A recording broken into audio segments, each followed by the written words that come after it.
여러분 안녕하세요. 대박스킨의 이미영입니다. 오늘도 제가 여러분들을 위해서 영상을 준비했는데요. 오늘은 무슨 얘기를 해볼까요? 우선은 사업을 시작하고 싶어요.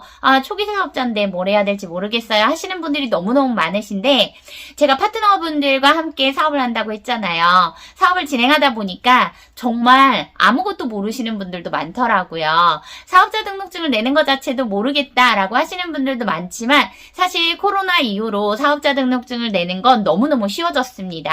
우선은 홈택스라는 곳에 가셔서 사업자 등록증을 내실 수가 있는데요. 사업자 등록 신청을 하실 때 요즘에는 조금 다양하게 디테일하게 사업자 등록증을 낼 수 있는 방법이 있습니다. 이전에는 저처럼 온라인에서 상품을 판매할 때는 그냥 사업자 등록증 상에서 소매업을 선택하고 종목에 전자상거래업 이렇게 했었는데요. 요즘에는 해외 구매 대행도 많이 하시고, 또 공동구매라던가 이런 중개 그런 걸 하시는 분들도 있고, 저처럼 온라인 셀러로 전자상거래업을 내시고 이것저것 많은 상품들을 판매하시는 분들도 있는데, 판매하는 상품에 따라서 종목도 여러 가지로 나뉘기는 하는데요.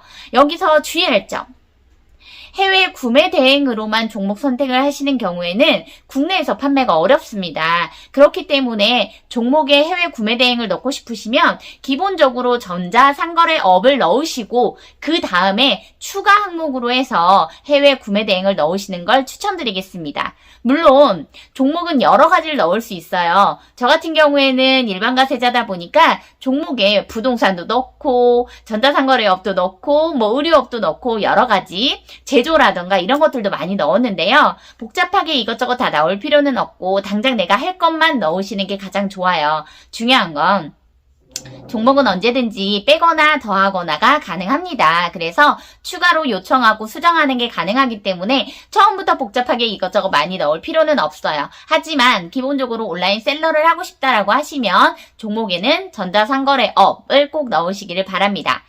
그리고 사업자 등록증을 내고 나서 통신판매업 신고를 해야지만 온라인상에서 판매가 가능한데요. 사실 스마트 스토어만 할 거야 라고 하면 통신판매업 신고를 당장 하지 않아도 되지만, 다른 곳은 전부 통신판매업 신고증이 있어야 됩니다. 그러면 어차피 할 거 그냥 한꺼번에 다 하자라고 생각하시면 좋을 것 같아요. 그래서 통신판매업 신고는 어디서 하느냐? 민원24에서 하시면 됩니다. 사업자 등록증이 있으시고 본인 인증을 받으실 수 있으면 민원24를 통해서 통신판매업 신고를 하실 수 있고요. 이때 중요한 점, 돈이 들어가요. 이제부터는 사업자 등록증을 내도 돈이 나가기는 합니다. 1년에 한 번 면허세라는 걸 내는데요. 그거 이외에 통신판매업 신고를 할 때는 이 신고증을 받기 위해서 다시 한 번 내는 돈이 있는데요. 그것도 지역마다 조금씩은 다르지만 2만 원대에서 4만 원 안쪽 이렇게 된다고 하더라고요. 그래서 비대면으로 해서 요즘에는 직접 가서 신청을 하지 않고 온라인상으로 가능합니다.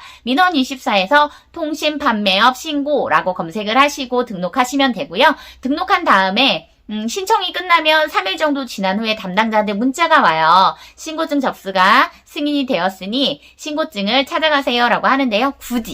굳이 또 찾으러 가야 되냐, 그러지 않으셔도 됩니다. 예전에는 관할구청이나 또는 저 같은 경우에는 여기가 구여서 구청인데요. 시 단위인 경우에는 시청, 또는 군 단위인 경우에는 군청으로 가시면 되는데, 지금은 비대면으로 받으실 수가 있는데요. 바로 그냥 민원24에서 내려받기가 가능합니다. 대신 면허세를 납부하셔야지만 돼요. 여기도 똑같이 면허세를 받으니까요. 그래서 등록을 하시고 세금도 민원24에서 납부를 하시면 언제든지 받으실 수가 있습니다. 그러면 사업자 등록증도 있고 통신판매업 신고증도 있어요. 저 이제부터 뭐 하면 될까요?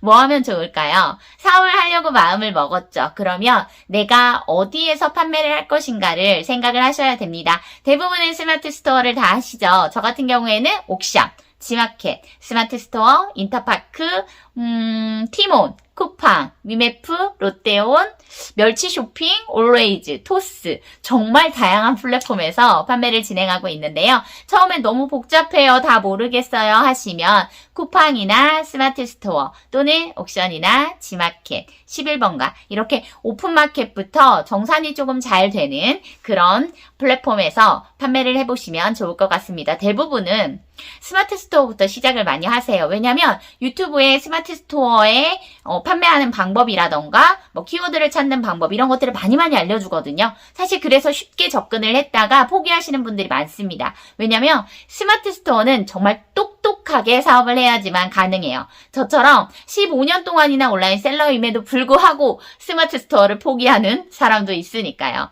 저는 키워드 찾는 거 좀 어렵더라고요. 상품을 등록해놓고 그냥 팔렸으면 좋겠다 막연하게 있으면 판매가 되지 않더라고요. 그래서 제가 찾은 플랫폼은 사실 쿠팡이었습니다. 만약에 사업을 진행하고 싶은 분들이 있다라고 하시면 스마트 스토어뿐만 아니라 다른 사이트들도 가입을 해보시기를 권장하고요. 여기서 중요한 거, 사이트마다 또는 판매하는 상품마다 수수료가 좀 다릅니다. 여기에서 말하는 수수료는 판매 수수료예요. 고객이 상품을 구입하면 그 각각의 사이트들, 플랫폼들에 수수료를 내야 하는데요. 저 같은 경우에는 카테고리가 화장품이다 보니까 스마트 스토어에서는 3.3%, 물론 추가 수수료가 들어가기는 합니다. 뭐 결제 수수료가 조금 있을 수 있고요. 쿠팡 같은 경우에는 9.6%, 옥션이나 지마켓 11번가는 13%, 인터파크는 조금 올랐더라고요. 14%예요. 그리고 좀 낮아진 데가 위메프인데요. 위메프는 신규 셀러들은 11%를 적용하고 있더라고요. 그리고 조금 높은 데가 티몬인데요. 티몬은 15%, 조금 내려가서 14%까지도 카테고리가 조금 수정이 되고 있더라고요. 그리고 그 이외에 뭐 멸치라던가 올레이즈라던가 토스라던가 이런 데는 수수료가 조금씩 다 다르긴 한데 대부분은 10%에서 10% 왔다 갔다 하는 정도의 수수료다라고 생각하시면 될 것 같아요. 내가 상품을 판매하려고 마음을 먹었을 때 내가 판매할 상품의 카테고리의 수수료가 뭔지부터 찾아보시는 게 가장 중요할 것 같습니다. 저처럼 화장품을 판매하겠다라고 하시면 대부분 10%에서 13%, 4% 정도 왔다 갔다 한다고 생각하시고 의류라던가 또는 뭐 건기식이라던가 이런 것들은 조금씩 다를 수 있으니까 꼭 그 사이트에 들어가셔서 검색을 해보시기를 권해드리겠습니다. 그러면 저 이제 사이트도 다 가입했고 승인도 났어요. 이제부터 뭘 할까요? 뭘 하면 될까요? 판매할 상품을 찾아야 되겠죠. 처음부터 나는 어떤 걸 팔 거야 라고 생각을 하고 사업자 등록을 내시는 분들도 있으시겠지만 그냥 막연하게 나도 사업하고 싶어 라고 생각을 하고 사업자 등록증을 내시는 분이 정말 많으세요.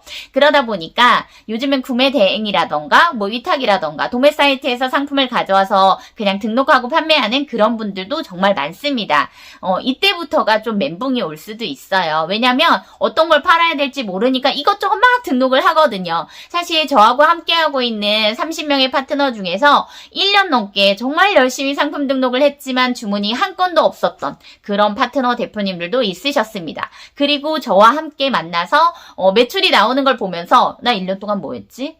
나 정말 열심히 한 것 같은데 왜 매출이 하나도 없었을까 하면서 본인 스스로를 탓하시는 분들도 있으셨는데 그러지 마세요. 지금부터 여러분들이 똑똑하게 상품을 소싱하고 판매를 하면 됩니다. 이 영상을 보고 계신다면 여러분은 어떤 걸 팔까에 대해서 크게 고민하지 마시고요. 우선은 단일 품목 하나만 상품 등록을 해보시길 권해드리겠습니다. 나는 의류 쪽으로 하고 싶어 라고 하면 의류를 판매하고 있는 도매 사이트들을 좀 파보시는 것도 좋을 것 같고요.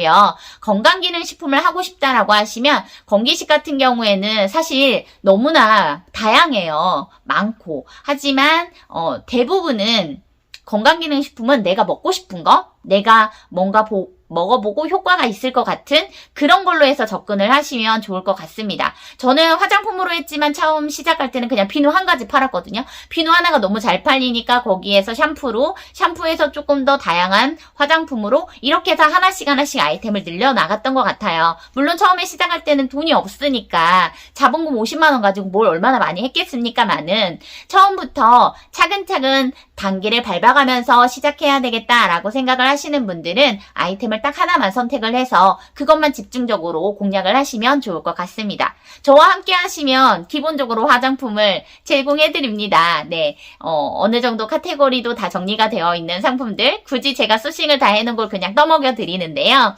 파트너로 언제든지 들어오고 싶으시면 저에게 이메일로 연락을 주시면 될 것 같습니다. 오늘은 어떻게 사업을 시작해야 될지에 대해서 제가 조금 구체적으로 말씀을 드렸는데요. 다음 시간에는 좀 더 다양한 플랫폼들에 대해서 하나하나 알려드리는 그런 시간을 가져보도록 하겠습니다. 오늘 영상 여러분에게 도움이 되셨다면 구독과 좋아요, 댓글과 알림 설정 부탁드리겠습니다. 감사합니다.